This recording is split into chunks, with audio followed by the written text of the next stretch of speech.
ప్రతి ఉదయం దేవుని వాగ్దానం అనే కార్యక్రమానికి ప్రేమతో మిమ్మల్ని ఆహ్వానిస్తుంటున్నాను.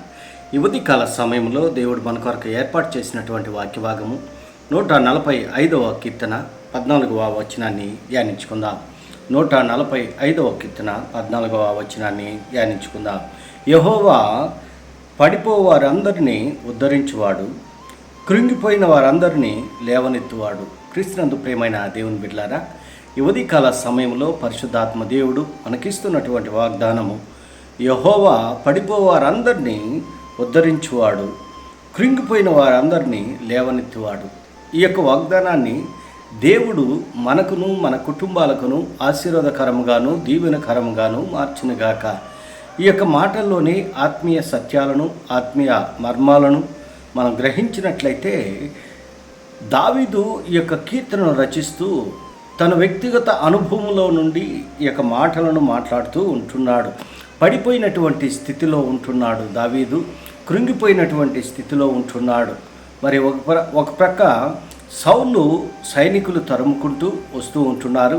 మరి ఒక పక్క తన సొంత కుమారుని ద్వారా మరి శోధన ఎదుర్కొంటున్నాడు. మరి శత్రువుల చేతిలో నుండి మరి శోధనలు ఎదుర్కొన్నాడు. ఈ రకముగా 3 రకములైనటువంటి శోధనలు దావీదు జీవితంలో ఎదురైనట్లుగా మనం చూస్తుంటున్నాం. అనేక మంది శత్రువులు ఆయన తరుముతూ ఉంటున్నారు. సౌలు సైనికులు తరుముతూ ఉంటున్నారు. సొంత కుమారుడు యోనాతాను మరి తండ్రి పైన పగపట్టి ఉన్నటువంటి సందర్భం. మరి అలాంటి పరిస్థితుల్లో కృంగిపోయినటువంటి స్థితి దావీదు అనుకొని ఉండొచ్చు, ఎందుకు నాకు ఈ శోధన, ఎందుకు నాకు ఈ శత్రువులు అనే ఒకవేళ అనుకున్నటువంటి సందర్భంలో ఈ కీర్తన రాసి ఉండవచ్చు. ఎందుకనగా మరి దేవుడు అనేక రీతిలుగా దావీదును హెచ్చించాడు, అనేక రీతిలుగా ఘనపరిచాడు. మరి సాధారణమైనటువంటి స్థితిలో నుండి ఒక ఉన్నతమైనటువంటి స్థితి, ఇశ్రాయేలుకి రాజుగా దేవుడు ఎన్నుకొని ఉంటున్నాడు.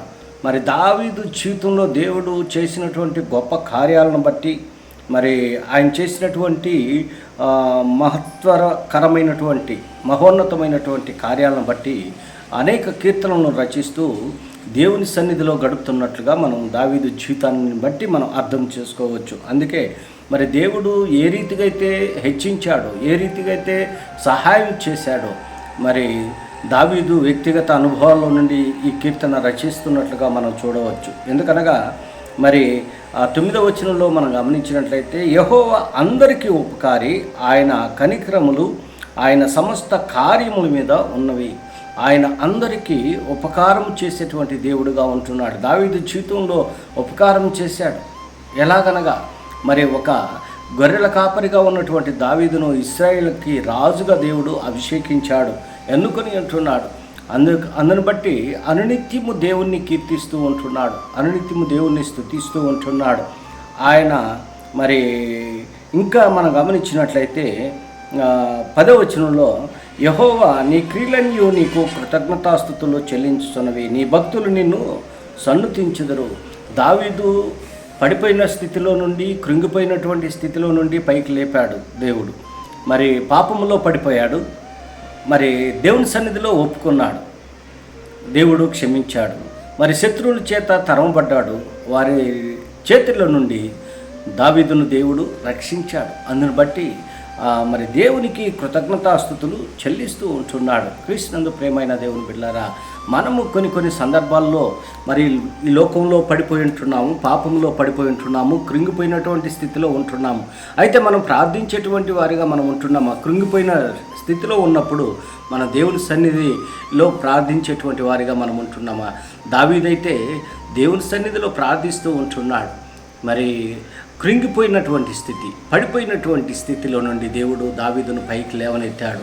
మరి ఈ ఉదయకాల సమయంలో ఈ మాటలు వింటున్న నీవు నేను అలాంటి పరిస్థితుల గుండా మనం వెళ్ళినప్పుడు మనం దేవుని మీద ఆధారపడి దేవుణ్ణి స్తుతించేటి వారిగా, దేవుణ్ణి మహింపచేటువంటి వారిగా ఉండాలని ఈ కొద్ది మాటల ద్వారా నేను హెచ్చరిక చేస్తుంటున్నాను. దేవుడి యొక్క మాటలను మరెక్కువగా మీకును మీ కుటుంబాలకును ఆశీర్వాదకరముగాను దీవెనకరముగాను మార్చినగాక. ఆమేన్.